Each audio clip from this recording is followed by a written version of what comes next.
Why do I only get 10 minutes with my doctor? Good question, isn't it? Hello, I'm Dr. Stephen Schimpff, and this is a continuing series on the crisis in primary care. Last time I talked about frustrations among primary care physicians. Today I want to talk about this issue of not enough time. Let's get into the details a little bit more. According to various surveys, a primary care physician today earns maybe about $180,000. There's great variation in that, but around $180,000. Enough to keep the wolf from the door, for sure. But to earn that dollar, the physician has to bring in about $400,000. Why? Well, the balance is for the overheads. And what are overheads? Well, it's the rent on the building, it's the supplies, it's malpractice insurance, but the big item is staff. Of course, there's a receptionist and a nurse, but it's billing costs. The number of people required to get the bills out, to take care of other things that go with that, has become just increasing over time quite dramatically.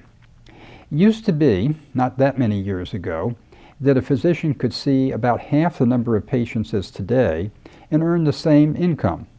Well, adjusted for inflation, of course, but the same income, but with half as many patients. Well, that means the patients got a lot more time those years ago. Today, in order to earn that $400,000, the physician has to see between 24 to 30 patients a day. Do the math. That means 3 patients an hour, and just narrow it down. The face time between you and the doctor is going to be maybe 8 to 10 minutes. So that's why the 10-minute visit as of today. Now, I'd like to read a quote from a physician that I talked to in my interviews. She was earning $140,000, so less than that average. She was working for a large HMO, and they had assigned her 2,200 patients. That's pretty typical. But it turned out this particular patient population had a lot that had chronic illnesses. Here's what she told me.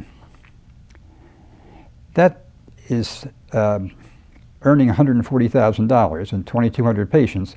That's $64 for each patient for the entire year. That's probably less than you spend taking your car in for an oil check and change twice a year. Now, if each patient came to see me 3 times a year, then that was worth $21 per visit. Anyway, she would go home exhausted at night, no time for her family, feeling that she hadn't given the type of care that she really wanted to give or could give. And as she said, I crawled into bed realizing it would start all over again tomorrow. So that's a combination of the frustrations, but the issue of not enough time for each patient. What's going to need to be done? Well, either insurers are going to have to pay more for primary care. Right now, about 5% of all healthcare dollars go to primary care. That's going to have to go up, or physicians themselves are going to have to take the initiative and make a change. And next segment, I want to talk to you about one of those ways they're doing that, called direct primary care.